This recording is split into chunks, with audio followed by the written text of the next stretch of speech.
Air conditioning in vehicles used to be something of a luxury. As such, it was only fitted to a few cars.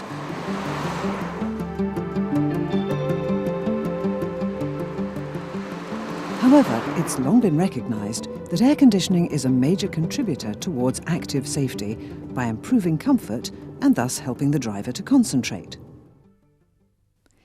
It also dehumidifies the passenger compartment, providing rapid demisting of the windows, which is particularly useful during the winter months. So it's not surprising that having once experienced the benefits of air conditioning, most drivers are reluctant to live without it. Consequently, in recent years, demand has soared, and in Europe, Citroën offers air conditioning on almost every model. Not unreasonably, then, our customers view your dealership as the centre of excellence when it comes to air conditioning services. For you, the technician, it means that you'll need to be able to service the system and from time to time diagnose and repair any faults. Importantly, though, there's an enormous business opportunity for dealers wishing to add air conditioning checks and repairs to their list of customer services. And for those dealerships that belong to a group of companies or those that arrange accident repairs, there are further opportunities to sell ours. This programme is divided into sections. Section 1 provides an overview of the system. Section 2 explains some of the safety and environmental issues and how to perform an efficiency check. Section 3 demonstrates further practical aspects of working on the system, such as recovering, evacuating and recharging the system. Section 1 System Overview. In order to cool the vehicle's interior, heat must be removed from it. According to the laws of physics, heat transfer always occurs from the hotter object to the cooler. A key component, which you'll come to know as the evaporator, is situated within the ventilation system inside the passenger compartment. It removes heat from inside the vehicle, and the passengers experience this as a refreshing drop in temperature. To make the effect more noticeable, the passenger compartment air is blown over the evaporator. The evaporator becomes cold due to the process of a liquid turning into a gas, which is called evaporation. Within the unit, as its name suggests, a liquid evaporates into a gas. Liquids evaporate when exposed to a rise in temperature or a reduction in pressure, and during evaporation they absorb heat. Remember, whenever large quantities of heat are absorbed by a liquid, it changes into a gas. However, the story doesn't end there. If the vapour is then cooled, it releases the heat that it absorbed to the surrounding area and changes back into a liquid. This second process is called condensation. Therefore, it's also worth remembering that when a gas turns into a liquid, heat is released. Like so many natural occurrences, changing state conforms to a cycle. Remembering this cycle will help you understand exactly what's happening within each part of the complete air conditioning system. Furthermore, to pick up on a point we made a moment ago, if you lower the pressure acting upon a liquid, you lower the liquid's boiling point. The exact opposite occurs within the engine's cooling system, where the boiling point is raised by pressurizing the system. To summarize, heat transfer occurs from the hotter object to the cooler. When a liquid turns to a gas, it absorbs great quantities of heat. Conversely, when it condenses back into a liquid, it releases large quantities of heat. If you lower the pressure acting upon a liquid, you lower the liquid's boiling point. Remembering these basic principles will prove useful when studying the fundamentals of the system. So let's get started. When viewed from the engine bay, the system may look quite complicated. However, when laid out schematically, it appears more straightforward. It comprises a compressor, the condenser, the receiver dryer, a thermostatic expansion valve, the evaporator, and the refrigerant. The refrigerant is a non-corrosive, non-flammable substance which, unless pressurized, boils and turns to gas at approximately -26 degrees Celsius. Furthermore, the refrigerant is capable of mixing with a special oil which circulates within the system to lubricate the compressor. Let's see where the components are located. The auxiliary drive belt drives the engine-mounted compressor, which not only pressurizes but also pumps the refrigerant around the system. To permit the air conditioning to be switched off, the compressor is fitted with an electromagnetic clutch. When required, the clutch is disengaged and the compressor's pulley can freewheel. The condenser is always positioned at the front of the vehicle to take advantage of the cool airflow. The radiator fan is activated automatically to ensure adequate airflow whenever necessary. For example, it's likely to come on when the vehicle is sitting in traffic. The receiver dryer is normally visible from under the bonnet. Since the introduction of the Citroën Zara Picasso, the receiver dryer is usually screw-mounted to the condenser.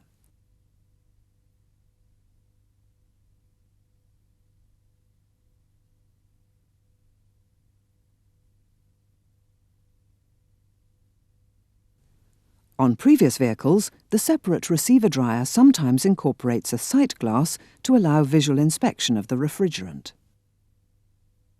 You'll find the thermostatic expansion valve on the evaporator either near to the vehicle bulkhead or, in some cases, behind the dashboard. Any microscopic particles in the air that pass over the evaporator are captured by the condensation that occurs on the evaporator's fins, and so air quality is improved, hence the name air conditioning.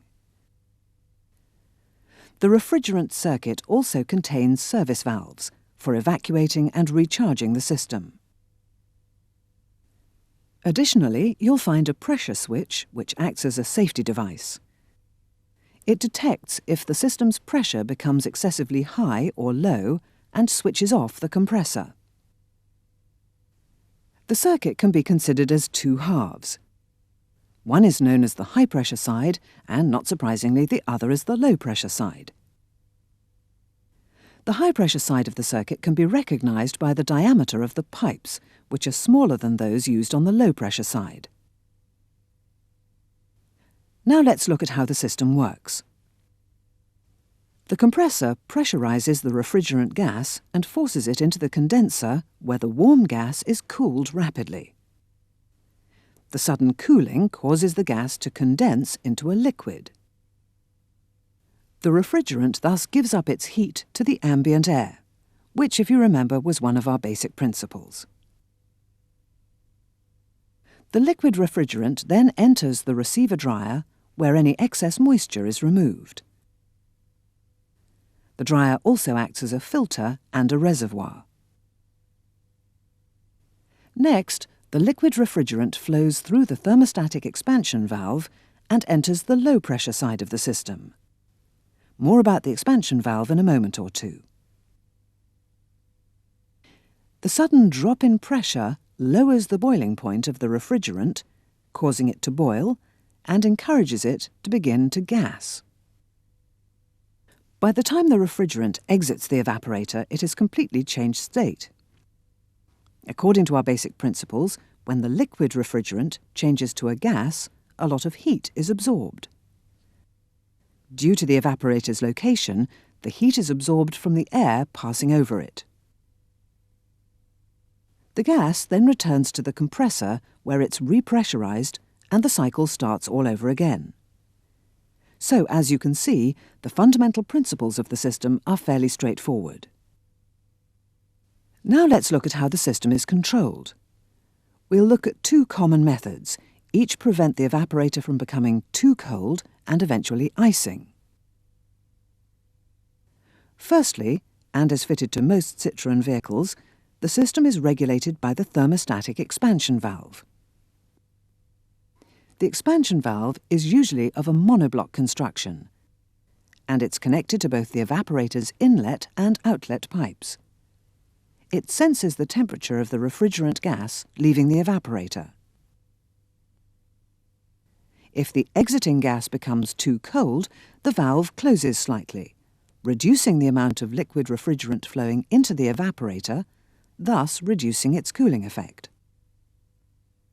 Alternatively, if the exiting refrigerant is too warm, the expansion valve opens and increases the flow, which boosts the evaporator's cooling effect. As a result, precise regulation is maintained. The other method of control that you may come across uses a different type of expansion device. Known as fixed orifice systems, the expansion valve is replaced by what is quite simply a calibrated drilling, which is often known as an expansion tube. In addition, the receiver dryer is replaced by an accumulator, which is now located on the low-pressure side of the system between the evaporator and the compressor. Without an expansion valve, regulation can be achieved in a fixed orifice system by cycling the compressor on and off at a variable rate. The compressor's operation is controlled automatically using either a pressure sensing or temperature sensing switch located in the low-pressure side of the system. Often it's on the accumulator. This is how a fixed orifice system operates. As the evaporator gets colder, the pressure in the low-pressure side of the system reduces. When it reaches a set point, indicating that the evaporator is becoming too cold, the compressor is turned off and the temperature stabilizes. In time, the temperature of the evaporator rises, the pressure increases, and the compressor is switched back on again.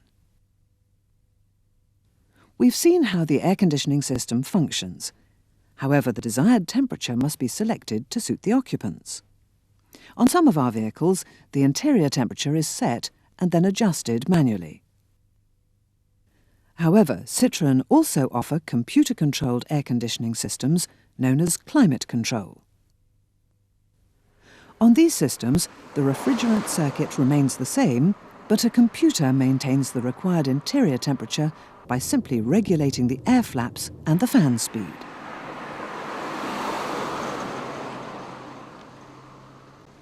Section 2. Safety issues, environmental issues and efficiency checks. So then, what is the refrigerant? Well, it's called R134A, and it's the only type you should use. Several years ago, a refrigerant known as R12 was used, but this was found to be very damaging to the environment. If you suspect a vehicle is filled with R12, then the system needs to be converted to run on R134A. It's a major conversion, and in such cases you'll need to follow the instructions in the relevant workshop manual. Although kinder to the environment than R12, R134A still contributes to the greenhouse effect. Therefore, it's an offence to release it into the atmosphere. However, because accidental spillage can occur, please pay particular attention to the following safety points. R134A is non-toxic, but if exposed to a flame, it becomes deadly poisonous. Therefore, be sure not to operate welding equipment or permit smoking within the working area. Refrigerant is colourless, odourless, and boils at -26 degrees Celsius. If it contacts your skin, it evaporates rapidly, freezing you so badly that it will burn. So always wear protective gloves and goggles when operating equipment or working on a system that contains refrigerant. Also, R134A is heavier than air, and so it displaces oxygen. Therefore, only ever work in well-ventilated areas and never in or near an inspection pit, as this could lead to sudden suffocation.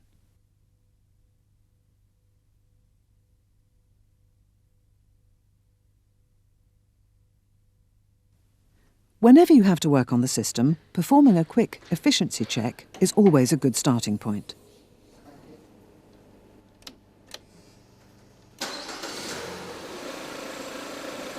Begin by switching the system on whilst listening for the compressor's electromagnetic clutch to operate. When engaging, a fairly loud click should be heard. If the clutch fails to operate, it could be that there's an electrical fault. Alternatively, the system may have insufficient refrigerant, which will cause the safety switch to permanently disengage the compressor's clutch. However, with the compressor running, continue the efficiency check.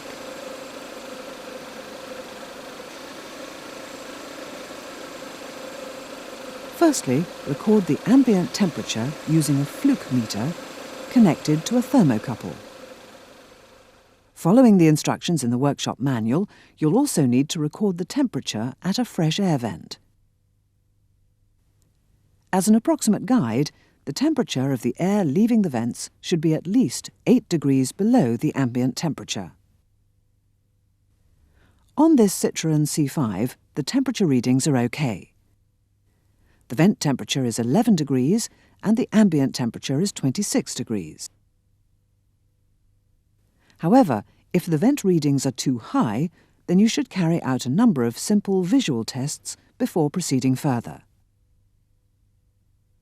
First, check for dead insects restricting the airflow through the condenser fins. Secondly, check that the condenser's cooling fan is operating correctly. Thirdly, check the condition and tension of the compressor's drive belt. And finally, look for oil residue on the pipes and fittings. An oil stain is a good indication that refrigerant is or has been leaking from the system. If you suspect a leak, then test carefully using one of the Citroën recommended leak detectors. It provides an audible alarm when it detects leaking refrigerant. Incidentally, if the system isn't used at least once a month, the seals within the compressor can shrink due to a lack of oil, and this can cause the refrigerant to escape. If all the preliminary tests are OK and the vent temperature is still too high, then it's likely that you'll need to check the quantity of refrigerant, which we'll demonstrate in the next section. Section 3. Pressure Gauge Diagnostics, Recovery, Evacuation, Recharge.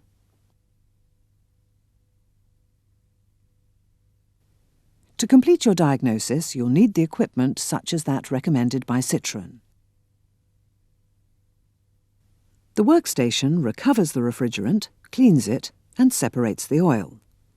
Then it evacuates the system of air and moisture before finally recharging it with the correct quantity of R134A. The equipment we're using incorporates electronic weighing to measure the precise quantity of refrigerant being recovered and recharged. So, making certain that the gauge valves are closed, connect the equipment's hoses to both service points. Incidentally, the connectors are of different diameters to prevent errors. Blue connects to the low-pressure connection, which, if you remember, is on the larger diameter pipe. And the red hose connects to the high-pressure connection. Open the valves on the connectors and note the pressure gauge readings. If the system hasn't been run for some time, the pressure in both the high and low sides should have equalized. As is the case here, both gauges indicate 6.4 bar.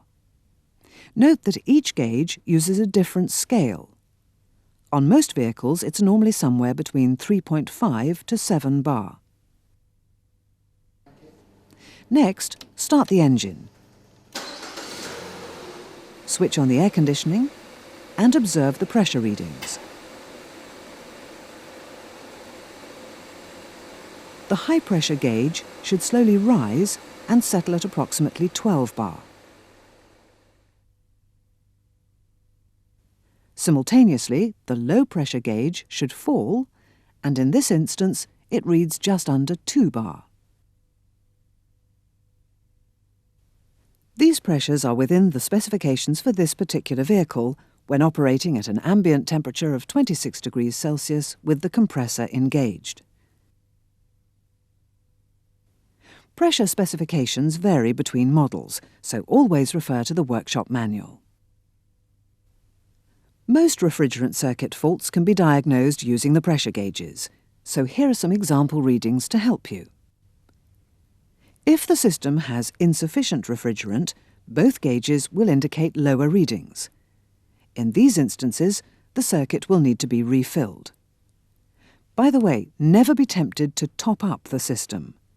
To ensure optimum performance, the only way you can be sure the system is filled with the correct amount of refrigerant is to remove what's there, evacuate the system of air and moisture, and then recharge the system with the stated quantity of clean refrigerant. If the system is overfilled, both gauges will read higher than normal. Furthermore, high pressure readings on both gauges is also an indication of insufficient cooling of the condenser, which may be caused by dead insects blocking the fins, unattached fins, or by a faulty cooling fan. High pressure readings could also denote air in the system, due to a poor evacuation process the last time the system was charged. Another problem that could occur is a blocked receiver dryer, which will cause the high pressure gauge to read high and the low pressure gauge to read negative values. Systems containing moisture can suffer from ice forming, which briefly blocks the expansion device.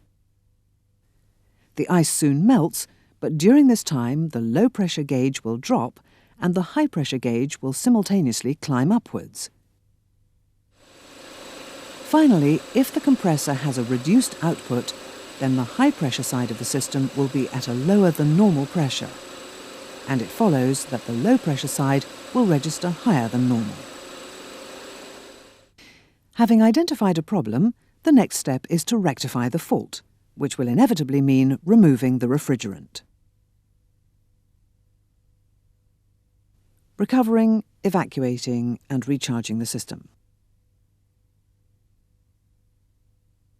The various models of air conditioning equipment as recommended by Citroën vary in design and operation, so therefore always follow the instructions provided by the manufacturer. However, to get you started, here's how to recover the refrigerant and evacuate and recharge the system using the Robinair 347012K.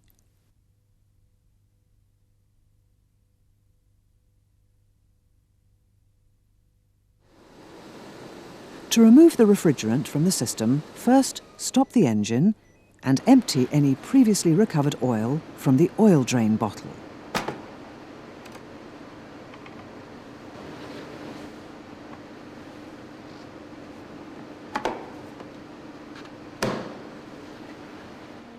Next, set both the low and high side valves to the recover vacuum position. Press the recover button and then the start button, and within a few minutes the refrigerant will be completely removed and stored. Once complete, press stop to end the procedure, but wait for 5 minutes before continuing. If the machine detects any rise in pressure within the system, it will automatically restart the recovery procedure. Because oil is carried around the system by the refrigerant, some will be removed along with the refrigerant. The quantity that drains into the oil drain bottle should be noted. When replacing the refrigerant, you will need to put the same amount of new oil back into the system. Note that only PAG oil of the correct specification should be used in R134A systems and that Citroën vehicles use several different types of PAG oil. If you're working on a vehicle other than a Citroën, the oil's viscosity may be different. So always make certain that the oil injector bottle contains the correct oil. Once all the refrigerant has been recovered, components can be replaced as necessary. Take care to seal any open connections to prevent moisture and dirt from entering the system. Remember that if replacing a component other than the expansion valve, then an additional quantity of oil must be added.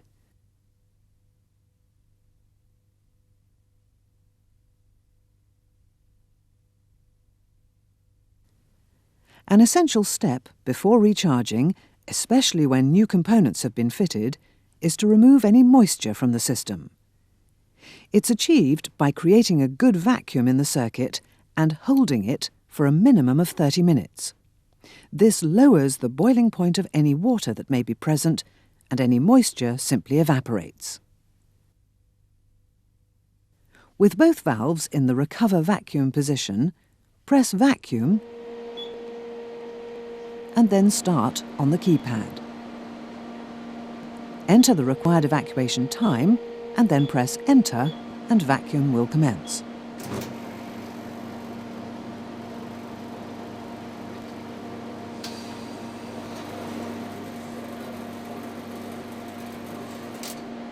Once the process has finished, check that the vacuum is maintained for 5 minutes by observing the low side gauge. If the gauge rises, then the system probably has a leak. In these instances, it will need to be recharged with a small amount of refrigerant and then leak tested. Once successfully evacuated, press the stop button and the system can now be recharged.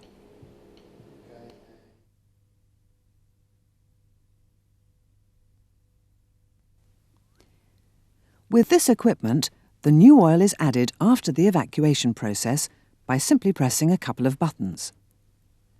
Using the figure you noted earlier, ensure that there's sufficient oil in the oil injector bottle prior to recharging. Position the O-ring at the appropriate point to mark when oil injection should cease. If your machine is different, you'll need to refer to the equipment manufacturer's instructions to find out exactly when and how to add the oil. Look up the quantity of refrigerant that the circuit requires and check that the low side valve is in its closed position and that the high side valve is in the oil inject charge position. Press and hold the oil inject button until the oil level reaches the desired level marked by the position of the O-ring. Then press stop. Next, select charge and enter the refrigerant quantity. In this case, the system requires 675 plus or minus 25 grams, and our equipment manufacturer recommends that we add an extra 100 grams. The additional 100 grams is to allow for the refrigerant that will remain in the service connection hoses. However, the machine is calibrated in kilograms, so round up the quantity and input 0.78 kilograms and then press Enter.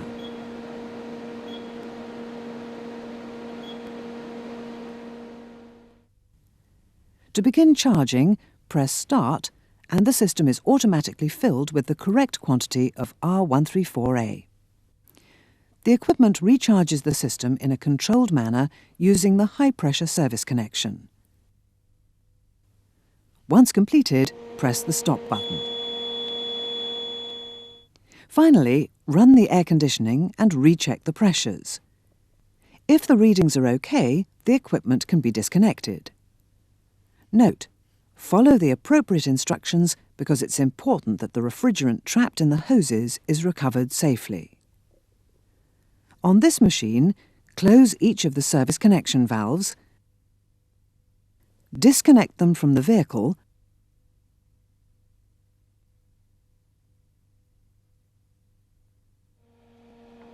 and position them on their respective unions on the unit. Place both the high and low side valves to the recover vacuum position. Press recover, then start.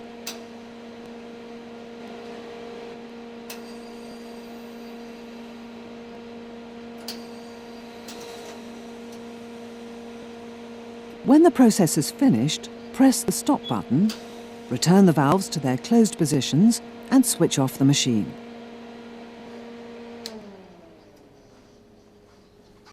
Oh, and don't forget to replace the service connection dust caps finger tight.